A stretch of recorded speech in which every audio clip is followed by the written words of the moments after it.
Now, another thing we can do in the page list is we can actually move pages into a different location to give them a different path. So here we have our home page, we have About Us, and we have another subpage.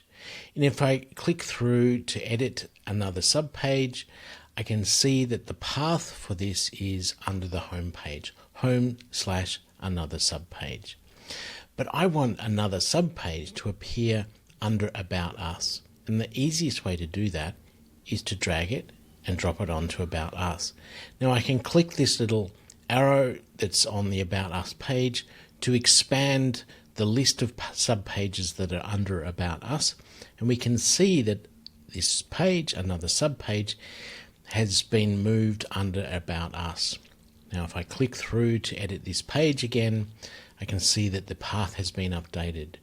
So when I visit this page on our site, we will see that the path is /About Us/another subpage.